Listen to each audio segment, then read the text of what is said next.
What's the biggest financial mistake people are making when they retire? It's not running out of money. It's not realizing the hidden risks that could drain their wealth and ruin their golden years. I've seen it over and over again. Listen, if you've been saving and planning for retirement, I don't care whether you're in your 40s, your 50s, your 60s, but you're unsure whether or not your money will last, or if you're missing maybe something crucial and you don't know about it, this episode's for you because I'm going to break down the essential steps to retire with confidence. And I'm going to hit on the biggest risks that no one talks about and how to protect yourself from those financial surprises before it's too late. Listen, retirement isn't just about saving some big number. It's about making sure that your money lasts and that you're protecting yourself from the surprises and designed a life that you love. Listen, we can save and invest all we want, but if we're truly not living the life we want, then what's it all for? See, retirement isn't an event. It is a transition and not a destination. It is something that we live through. And in fact, I'm not even sure that we retire altogether. In other words, I think we just transition to doing different things in that time. And what we want is that money machine, as I talk about in my book, that allows us the choice to do the things that we want. Now, I believe that we want the money machine well before those golden years, so we have a life of choice, a freedom-based life to make that happen. And so here's the thing. I have watched this happen over the decades. It is part of what I've written in my book, Building Your Money Machine. How do you create this? But in this episode, I want to break down a handful of things that I think we need to be aware of as you approach retirement. Now, I can hear you now. There may be some folks that are watching, listening, and say, but I'm 30, I'm 40. This isn't something that is on my horizon. Oh, but it should be. No matter your age, stage, your circumstance in life, we should be planning forward and setting ourselves up. The more we can get ourselves set up early, the easier it will be in those later years. For instance, my son and his wife. My son's going to be 35. His wife is 32. They've got two little girls, little princesses, my granddaughters, and they have four homes and a multi-million-dollar net worth. But they're already planning for the future. And by doing so, it takes the pressure off and it gives them margin for error. It gives them margin to do some things. So it doesn't matter what age or stage you are. This is something that we need to be thinking about. Right now, your money's losing value each and every day, just sitting in your bank account. And savings alone is just not going to get you ahead. But most people, they put off investing because they think it's too complicated or they don't have enough to start. Here's the truth. You can start with as little as $100, and it's way simpler than you think. And the fact is this. Financial freedom isn't just for the wealthy or someone with a finance degree. But the real challenge is that most investing advice today is overly complicated. It's filled with jargon, or it assumes that you have thousands of dollars before you even start. And that's exactly why I created my program, Investing Simplified. It's a 4-part mini course that gives you clear step-by-step plans to get you started with investing with as little as $100. No confusion, no guesswork, and without needing to be a finance expert. You'll learn how to make your money work hard for you, even if you've never invested before. So if you're ready to take control of your financial future, go to joininvestingsimplified.com right now or click the link in this description and let's start your investing journey today.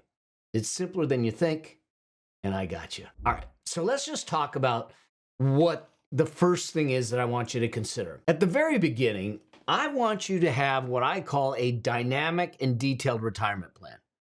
And what I mean by this is this. I want you to start thinking about what it might be and what it might cost you to make that happen. I have a calculator for those that aren't part of my Money Machine Master Plan, where we do this really detailed analysis and everything. They can get a lifestyle cost estimator. We'll put the links down below so you can grab it. It's free, but it allows you to start to think about what is it going to cost, because retirement is not static. Your plan is going to need to move and shift with you, but so many don't have plans. The very reason I started doing the Money Machine Master Plans for people, which is a bespoke plan, which I'll talk about in a moment, is because someone was sitting in front of me who was getting closer into their upper 50s. I said, "What are you going to do in your later years? What do you want to do? What does that retirement look like?" And their response back to me was, "I don't know. I didn't think about it. I'm not even sure where to start." I said, "You don't have a plan?" And he said, "No." I said, "Have you had conversations with your wife?" He says, "No, I don't even know how to have those conversations." And I said, "Doesn't that stress you out?" He says, "Immensely." So the thing is that when I sat him down and went through a plan with him, all of a sudden he had a better understanding. Now, was he where he needed to be? Not necessarily, but he was further along than he had any other idea of. And he literally looked at me, and you could literally watch the angst and the anxiety wash away from him, and said, "I'm not as bad as I thought I would." So what we do, and now that plan gave him a path to make it a reality. So let's just talk about what your plan needs to cover. If you're not doing a fully detailed plan, and we'll talk about what those things are, then at a bare minimum, I want you to use something called the 4% rule.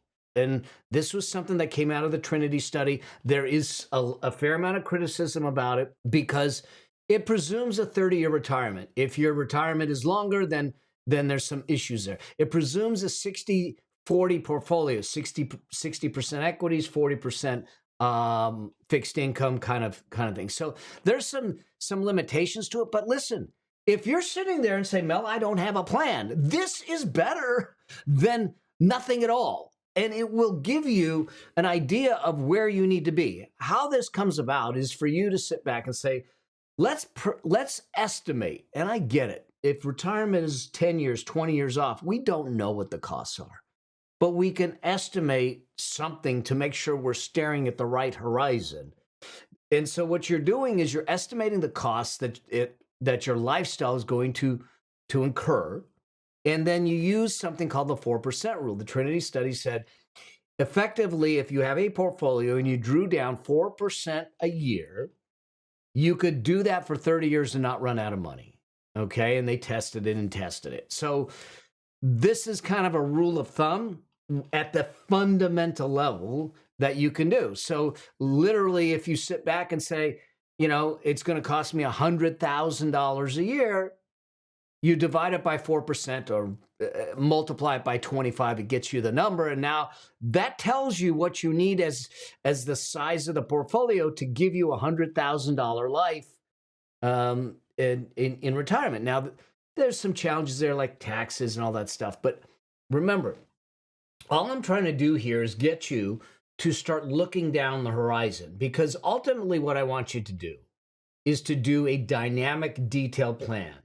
And what that looks like, which is a little different, is you literally will build it out. You'll sit back, like my plan literally has, how much do I intend to spend on vacations every year? Okay, which is a big number.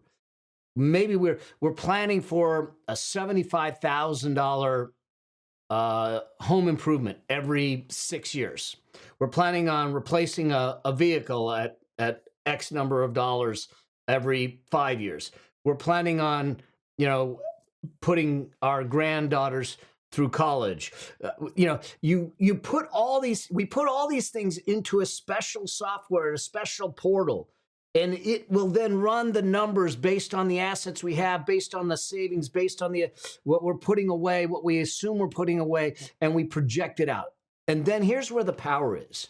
And this is what I want for all of you at some point in time, is then we start to test it and say, well, what happens if inflation comes back? What happens if the stock market drops 20%? What happens if I decide to stop working 5 years earlier? What happens if if I have some health issues? What happens if my expenses go up?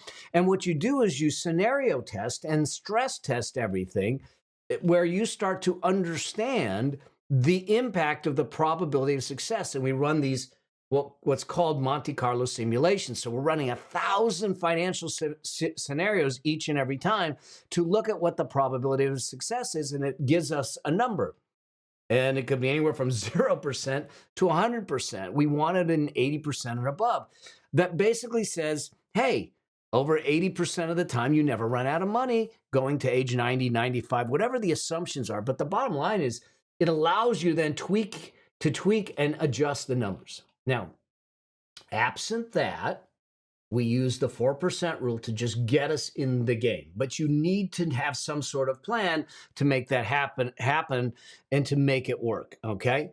So that's the first thing. Do you have a plan? If not, let's get a plan in place, whether it's a bespoke, dynamic, detailed plan like we do with the Money Machine Master Plan, or it's just using the 4% rule to get something in place. So that's number one. Number two is this. You need to know what assets you need and where to hold them.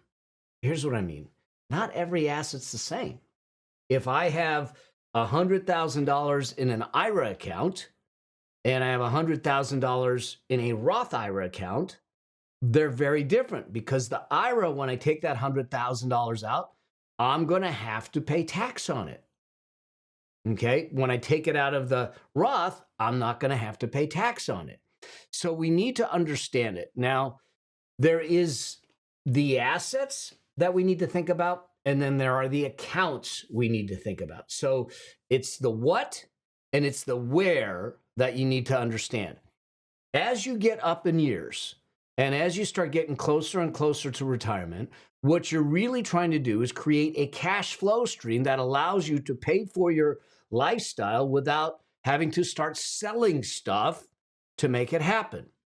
And so one of the things you start to shift towards is income producing types of investments, things like dividend paying stocks or bonds laddered for stability. I have certain bond ladders that we're running right now, okay?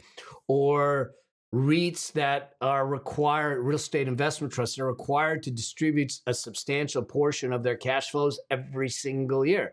Maybe rental properties, although in my wealth priority ladder, my book, there's a pecking order in which I want you to start acquiring properties to keep you safe and give you a solid foundation. But you have rental properties that are generating cash flow.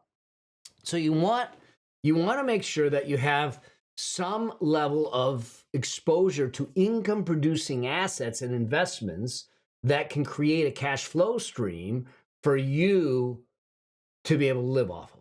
Okay, that's one part of it. The second part of it is to sit back and say, for short-term needs, what kind of liquid assets do we have? In other words, that I can get access to, that could be money in a high yield savings account that is earning right now 4.5%, that will keep you going. Now, we say in the wealth priority letter, I want you to have 9 to 18 months worth of expenses in that high yield savings account for opportunities and emergencies, for peace of mind, as we call it.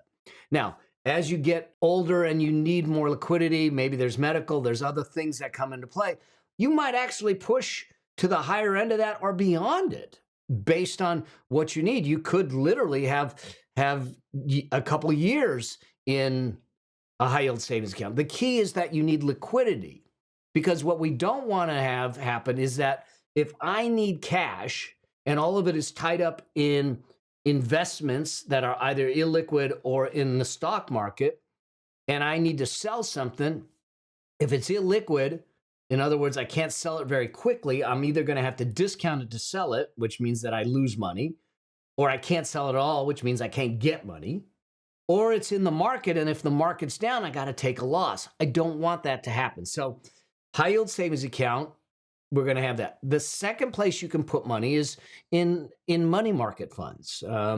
I've got some in Fidelity and Schwab money market funds that pay very, very well.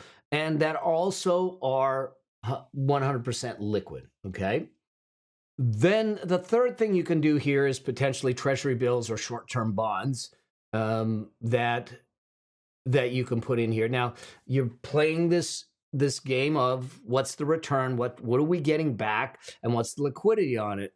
Short-term bonds and treasury bills, there is a lock-in for it for a period of time. So you just need to understand that. And even money market funds, you need to be careful if there's some provisions in there where you can only take a certain number of withdrawals, or you have to have it in for a certain period of time. So you want to be mindful of it, because as you're going into retirement, we want to make sure we have liquidity. Now, whether you're even close to retirement, like I have a fair amount of liquidity right now.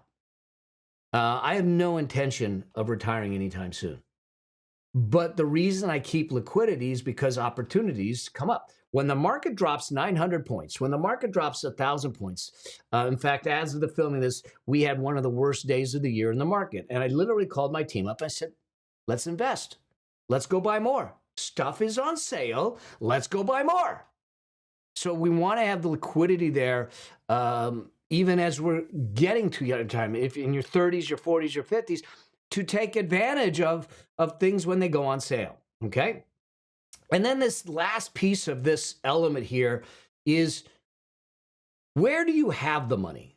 So you can have the money in one of three buckets. Tax-free, that's your Roth accounts. Now, I give you the pecking order where I want you to put this money in the wealth priority ladder, but I think it's important for you to understand that there's three buckets. You have tax-free, so things like a Roth 401k or a Roth IRA are really important to have that, because now down the road, you can take that money out completely tax-free, okay? Then you have tax-deferred, which is your traditional retirement accounts. It could be your 401k, it could be your IRA. Now, you take a tax deduction up front, and then when you take the money out, it grows completely tax-deferred. But when you take the money out down the road, you pay tax on it then, and you pay it at ordinary income tax rates.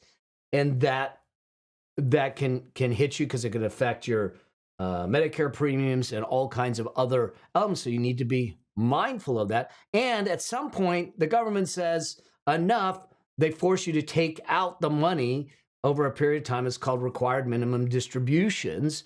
So you get forced to take that out, okay? So that's tax-free, that's tax-deferred. And then there's your normal accounts. That's your brokerage accounts. This is where you have your Schwab, your Fidelity, your Vanguard, and you're putting money in, typical investments. And when you buy and sell and transact in those accounts, you will pay either short-term or long-term capital gains at that level, and you have those accounts. Those are the three primary locations for those assets. And when you have money in those three locations, and this takes some analysis, you then can orchestrate the level of tax you pay in any given year, because you can choose where you take your money from. Now, there is one more account that I'm going to throw out there that I didn't talk about, but I think it's important to just throw out here, and that is, if you qualify and your situation warrants it, you can have what's called a health savings account. This is a triple tax advantage account. It is a beautiful account if it makes sense. It is for healthcare expenses. You must have a qualified high deductible health plan, and you can put money into that plan to be used to pay for expenses. Here's the power of it. You get a deduction for the money going in. The money can get invested and grow just like your IRA, just like your Roth IRA. Now, the rules do not say you have to reimburse yourself in the year that you incurred the expense. So with our clients, we say, put the money into a high yield savings account, invest it, and allow it to grow for a decade, 2 decades, whatever it is. And pay for your medical expenses if you can cash flow them out of your own income, your own cash flow, and keep all the records of those medical expenses. And then down the road, when you need some cash, you can take a bunch of those receipts and reimburse yourself completely tax-free. Here's the beautiful thing. Let's say you put in $8,000 for a couple of years as a family into the plan. It grows. Let's say you did it for 3 years. You got $24,000, but it grows to $70,000. And now you take $10,000 out to reimburse you for medical expenses, but you're going to use it to pay for college.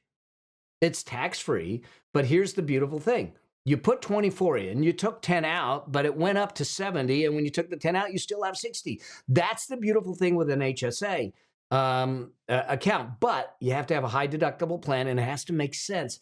You have a tremendous amount of medical expenses, like in my cancer journey, it doesn't really make sense, but it's a beautiful account to have here in this space. So your asset mix matters, and where you put the money matters. So that's number 2. Number 3, and this is where some people will get themselves in trouble, is not really thinking about healthcare, insurance, and long-term care. Okay, medical costs are the number 1 underestimated expense in retirement. You want to have a plan before it's too late. You want to sit back and say, how am I going to do medical? How am I going to do medical insurance? Medicare starts at 65. It doesn't cover everything. You can get Medigap insurance. You get Medicare Advantage plans. But understanding that becomes really, really important. Health savings accounts will come into play here also. But here's why this is important, is that if you have any kind of chronic or lingering ailment, it can get costly. The estimate is that a retiring couple today can expect to spend more than $300,000 in total medical expenses during their retirement. $300,000. That's a lot of money. Or you look at something like my mom. We just lost her in September, unfortunately, but 6.5 years she was on dialysis 3 days a week. We had her in a wonderful care facility where she had all this care, and they were taking her to dialysis. But her care over that 6-year period was over $850,000. So if you have any kind of chronic illness, it can get dramatic. And if you don't have the ability to pay for the right care, then you're going to be stuck with what you can get. And that might not give you the kind of life you want. So here's where you want to really start to spend some time. One, look, let's just be real, especially if you're younger. Take care of yourself. Get checkups, eat right, do the right things. But beyond that, to plan for what might be medical expenses, medical insurance, things like that come into play. So long-term care insurance might be a possibility for you. Something to think about. 70% of retirees need some form of long-term care. Now, you can self-fund it, like in our case, we're self-funded. Once your money machine grows large enough, a lot of this stuff you can take care of financially yourself. But until that point, you might need to get a subsidy from the perspective of like long-term care insurance. If you buy it early enough, it becomes affordable. So you want to look at those kinds of things early on and plan for it, because if you don't have a healthcare plan in place, you may have gaps, and those gaps can be costly. And in fact, medical expenses is also one of the top causes of bankruptcy. And so it becomes really important to think about that. So number 3 is that. Number 4 is be prepared for the unknowns. Y'all, the biggest retirement risks are the ones that you don't expect. I remember my dad when he retired. The year after he retired, the market dropped. And when that dropped, his 401k dropped. And that changed the dynamics of his retirement. And so what ends up happening, that's something called sequence of return risk. And for instance, with the market the way it has been as of the filming of this, as it's dropped, and we've declined 9-10% this year. Now, I'm not concerned about it. If you look at the market, 8 out of 10 years it goes up. Average returns in the S&P 500 is 9 to 11%. During the year, an intra-year decline happens almost every single year. The average decline is 14%. So in the years that the market was up 20%, there was an average decline of 14%. In the years that the market was down, 5% or 20%, you need to understand that during the year it goes up and down. But we want to look at things long term. The challenge is this. That's fine when you have 5, 10, 20 years before you need the money. But if you have a portfolio of, say, $1 million, and you have to start drawing it down, say the 4% rule, and the year that you retire, the market drops, it becomes a problem. And that's the thing that we don't think about and everything. I'm going to show you some numbers just to try and bring this illustration home. We're going to look at two people that retire, and their average rate of return on $1 million portfolio is 8% over 20 years. Average rate of return over 20 years is 8%. But here's what's happening. You will see one of them where the early years, they take the big losses, and then they have the gains. And then the other one, we just reversed the numbers. So the gains are up front and the losses are on the back end. And so they're exactly the same return year by year, but one is just flipped. And so if you look at this, and I'll show it to you. So I've got these folks that are the bad returns. You see that the first year, the market drops 24%. And the ones with a good return, we just reversed it. The last year, it drops 24%. But watch what happens. $1 million portfolio, and we all have an 8% average rate of return. But the math, the way it works out, if you look at this, the one that gets the returns reversed and they get the bad returns early on, they end up with $400,000 less than the one that didn't. And that's 22% less. 22% less than the others, okay? If you get the sequence of return risk right, and you happen to hit it, and you get all the good returns, not all the good, but better returns early on, literally they had 29% more, 1/3 more. So the difference is that one has 1.462 million, and the other one has 1.884 million. It's a big difference.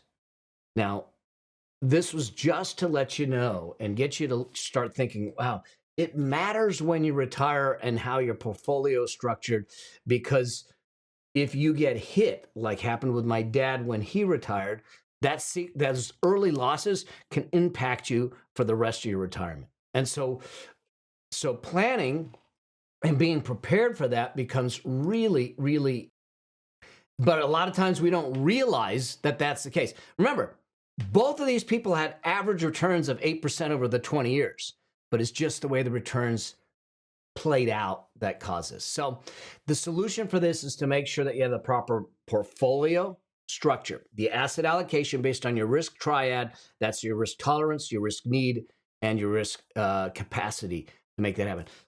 2 is to make sure you have enough liquidity, cash, and stable assets that you don't have to sell things at a loss and allow things to recover.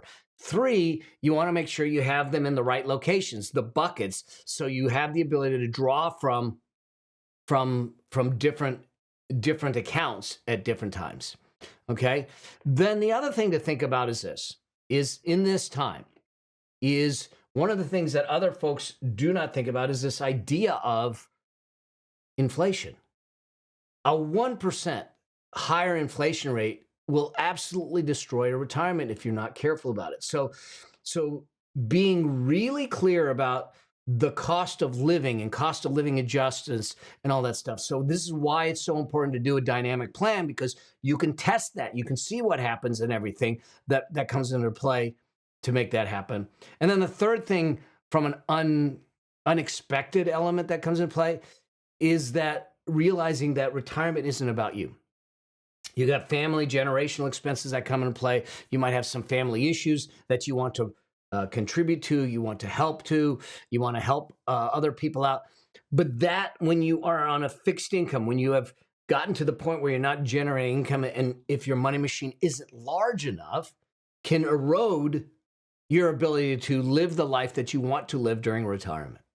And so this is why when you build the machine and you build your wealth and your portfolio, I want you to build in a margin for error so you can take care of some of these unexpected things, these things that you aren't even thinking about, to make that happen.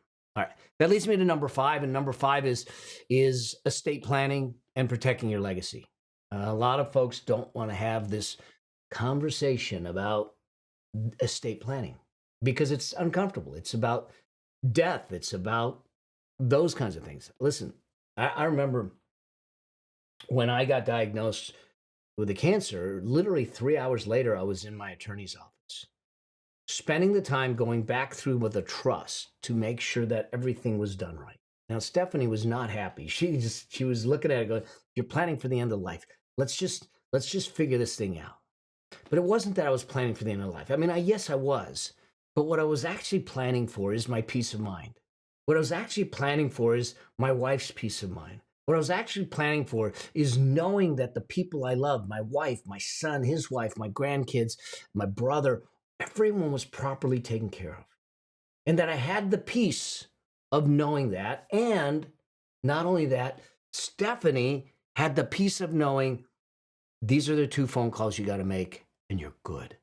Here's where everything is and you're good. Because both of us had the chance to watch both of our mothers stress out in tears when our dads passed away, wondering, can they keep the house? I don't know where anything is. I don't know how I'm going to live. I don't know any of this stuff. I didn't want that for Stephanie. And I know that you don't want that for your loved ones. And so it's important to have these conversations and set things up, which means that having a will, having a trust, having directives, being really clear. Now, a will is great, but a will isn't enough. A will doesn't come into operation until you die. A trust will come into operation as soon as you sign it. And there's some things here.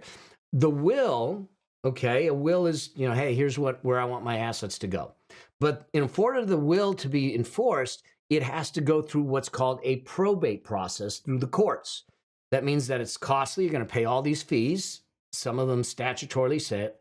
It's going to be time consuming and things are going to be wrapped up and tied up for a period of time. And I think this is a big one, because it's a court process, it's public record. So all your assets and everything you have will be on display for the world to see. Whereas when you have a trust, a living trust, it keeps things private. It avoids probate, so you avoid the fees. It avoids court, so you avoid that. And you are really clear about what you want, what goes where, why it goes where. And so you want to make sure you have a living trust and a will in place. Now, I'm not an attorney, and and it's different in each state, so get legal advice to make that happen. The other thing that you want is to have the proper power of attorneys and medical directives in place. These are tough ones, okay? Who's going to make the decision if you're incapacitated? And those are really hard decisions. I made the decision to not resuscitate my dad. And that's a hard one that I still live with. But it was his wishes, because it was written in his trust. It was written in his directive. So I was abiding by his wishes. And so what are yours? And talk about it.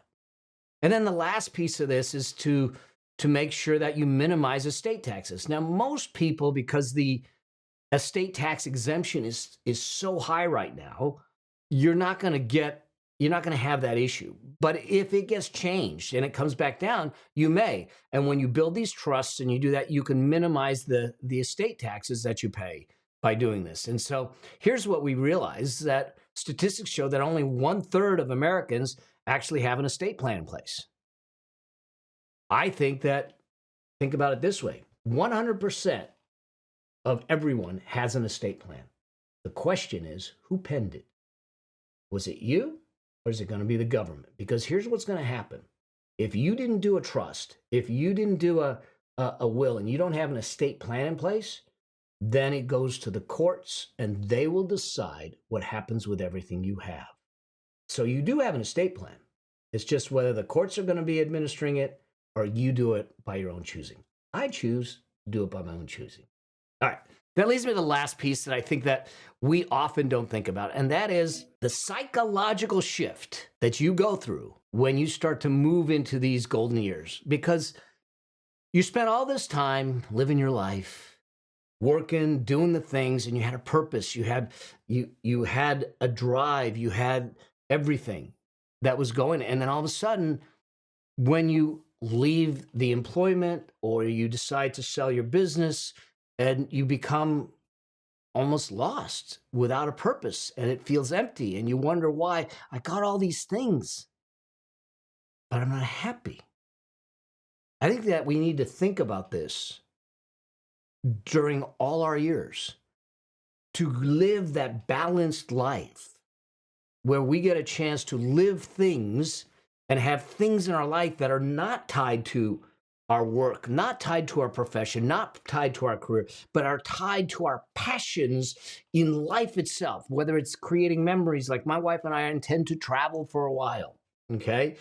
Whether it's with grandkids or other things, whether it's with movements and missions or contribution and charities. But I wouldn't wait till retirement to do that, because then you're searching. Find it on the road. One, it creates a richer life and journey while you're in your working years. But two, it allows you to keep that richness as you move through it, because the psychological game that plays with you is tough. And there's a second psychological game, and that is this. During all these years, you're building your money machine. You're building your wealth. You're building that financial freedom. And now we tell you, flip the switch, start spending it. That's a hard thing for people to do. This is the very reason that when we build plans for our clients, I say, give me 3 to 4 joy points. The things that are visceral, that are emotional, that are sustainable joys, not the momentary pleasures, okay? But the things that you absolutely love to do that carry the memories and carry the richness in your life. And let's put those in the plan. So you are already creating this idea of, it's okay for me to spend on the things that bring me actual visceral joy. And you're building the ability to spend on that experience without necessarily having the guilt, because it's already in the plan. Okay? But in this time, having that sense of purpose, having that sense of movement is really important. There's been statistics that show that most people, that when they have a strong sense of purpose, of generosity, of giving, or anything in those retirement years, they're 2.5 times more likely to report that they're happy in retirement. So find those things early. Find those things on your journey. Define those things on your journey and keep on going. All right, y'all. Listen, retirement isn't just about savings. Yes, we need to build the money machine. Yes, we need to save. We need to follow the wealth priority. We need to do that. But it's more than that. It's about structure. It's about liquidity. It's about healthcare. It's about purpose. It's about people. It's about living richly. It's about all of that. And when you do this right, and you think about these 6 things, and you have these dialed in, you won't have the surprises that a lot of people have during those retirement years.